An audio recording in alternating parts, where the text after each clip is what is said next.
Hello, first and second grade. This is Super Science Wednesday for Wednesday, March 10, 2021. Today we will be reading our Lesson 3, which is on page 236. The lesson is titled, How Does Earth's Surface Change? That's the essential question. Over to the left, let's look at some important vocabulary words that we'll be discussing in this lesson. Please say them like a parrot after me. Weathering, erosion, earthquake, volcano. I'll begin by reading the lesson right below the essential question. Get ready to learn. What causes changes in Earth's surface? Earthquakes cause cracks to form. Flowing water wears away layers of rock. Wind moves sand and bits of dirt to other places. So what are the three things that can cause the Earth's surface to change? We would say earthquakes, flowing water, and wind. Let's say them again together. Earthquakes, flowing water, and wind. Good job. Try this. How does the size of an object affect how far the wind moves it? Using powder, sand, and pebbles, blow on each material with a straw using the same strength. Which substance travels the farthest? We're going to be doing this experiment when you come back to school after spring break. We're going to use a straw and blow through it. We're going to blow onto some powder, some sand, and some pebbles and see which one moves the farthest. Then we'll determine what makes an object move more, or what makes an object move less.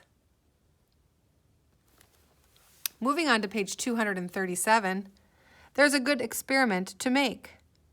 You could do this experiment at home with mom and dad, but I think we're going to do it at school too because it's so cool. The experiment is called Water Changes Land. How does water change the shape of the land? It gives you the things that you'll need and steps to take and creates some explanations at the bottom. Again, you may do this with mom and dad, but I'm pretty sure we're going to do it at school when you get back because it's pretty cool. Page 238.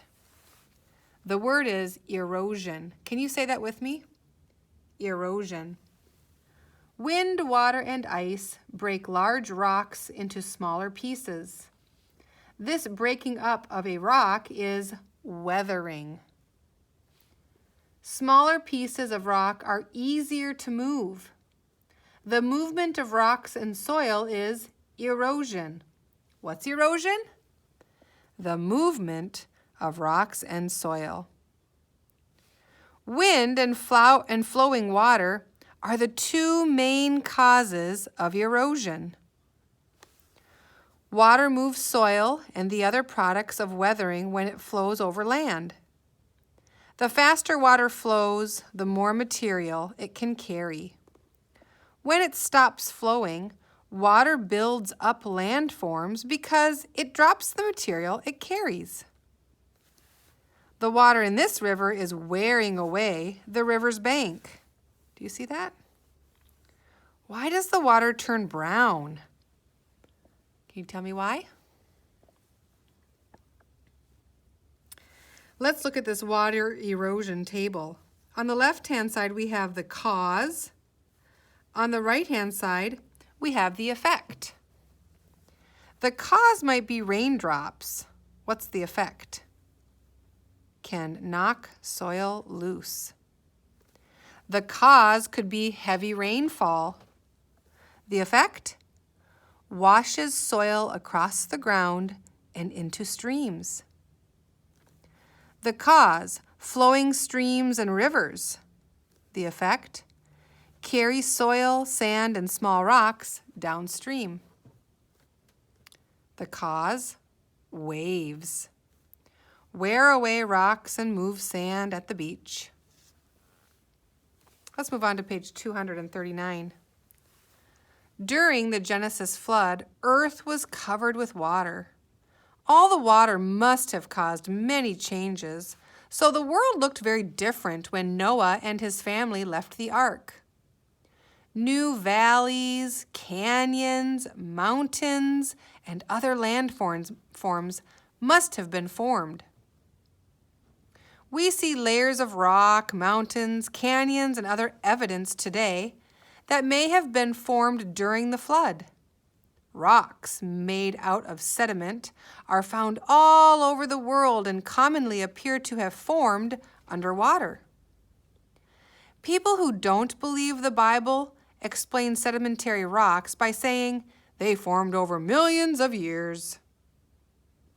Try to find some sedimentary rock layers and look at them yourself. Do the layers look as if they were eroded by wind and water over a long period of time? Did animals dig up the layers before they turned into stone? What do you think?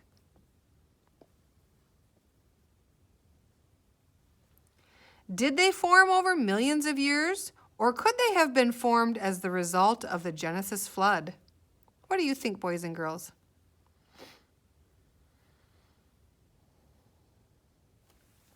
Let's read our faith connection. In Genesis, the story of Noah's flood is recorded.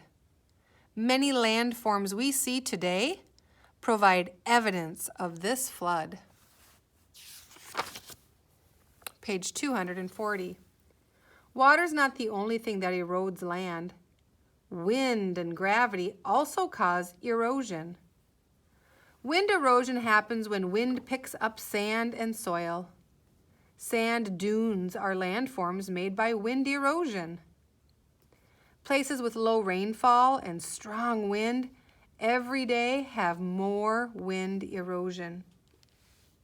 Gravity is the force that keeps things on the ground.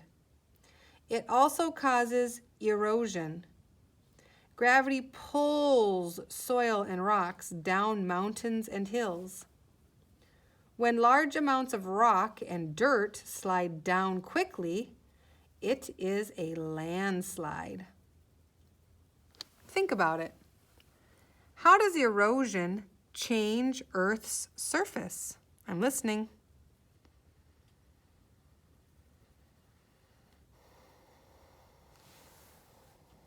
Here's a math in science. You may do that with mom and dad if you'd like. Let's read this caption. This small landslide covered part of this road. Large landslides can be dangerous, covering entire towns. Wow. It's pretty amazing, isn't it? Earthquakes. Have you ever felt the ground shake under you? An earthquake is the movement of Earth's surface. Earth has three main layers: the crust, the mantle, and the core. The core is at Earth's center. The mantle is the middle layer. The crust is the outside layer at or near Earth's surface. It is made of huge plates of rock that move. Sometimes the plates stick and energy builds up. When the energy releases, the plates of rock slip past each other. This can cause an earthquake. This map shows where there have been strong earthquakes. Can you tell from this map where there are plates moving past each other? Boy, all along the coastline of this continent, all along the coastline here, wow, there's a lot. What about up here and down around this coastline? A lot of earthquakes, right? There must be plates that come together and touch in these areas. Maybe they stick and then energy builds up and then they release energy in an earthquake. We live way up here. Do we have a lot of earthquakes way up here? We don't, do we? I don't even see one. Pretty interesting, huh? Strong earthquakes can cause damage to buildings. Boy, look at that. What a mess. Just from the ground shaking, that building started to fall apart, didn't it? Millions of earthquakes happen each year. Many are too small to notice. Strong earthquakes can change Earth's surface. They can make the ground uneven and can cause cracks, called fissures, to form. Earthquakes may also lead to floods, landslides, fires, and other natural disasters. In 1812, a powerful earthquake made parts of the Mississippi River run backward for a short time. Islands in the river disappeared, and it created new waterfalls and several large lakes. That's about 200 years ago, boys and girls. Can you believe the earthquake was so powerful it made the Mississippi River run backward? That's crazy. When the huge rock plates of Earth's crust push into each other, they may crinkle or be pushed up, forming mountains. In all of these ways, earthquakes have the power to change the surface of Earth. Here's an Explore Lab. You could do that with Mom and Dad at home if you'd like. Volcanoes. A volcano is an opening in Earth's surface from which gas, volcanic ash, and melted rock called lava erupt. When volcanoes erupt, hot gas shoots clouds of ash into the air. They may also shoot rocks and lava into the air. Lava from eruptions flows down volcanoes, forming new rocks. These materials build up to form the cones of volcanic mountains.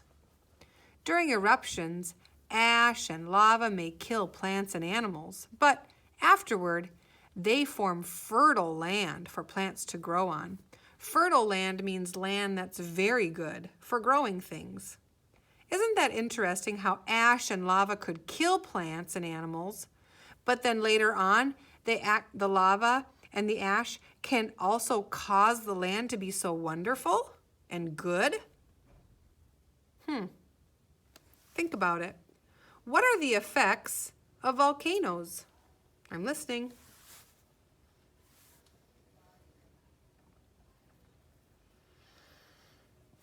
Lava is coming out of this volcano. What will the lava become when it cools?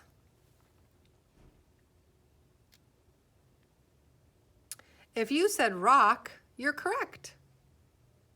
Here's a diagram of a volcano, and it gives us the name inside a volcanic eruption. Down, down, deep in the earth, we have lava. It comes up through this crack, through this hill, and it might have a little crater or dip or hole at the top. And out is coming what? Ash, smoke. Yes, very interesting. Make a connection. Gather information about a real volcano. Then make a model of your volcano. Share the model volcano with your classmates. Boys and girls, if anyone would like to make a volcano and bring it to school and demonstrate how it explodes, that would be wonderful. If you have time over spring break and you wanted to make a volcano model, please do it. I'd love to see it.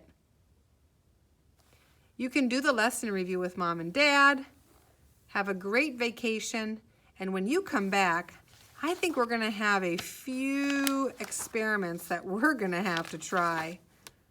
Like this water changing land. That looks pretty cool. All right. You guys have a great day, and I love you. Bye-bye.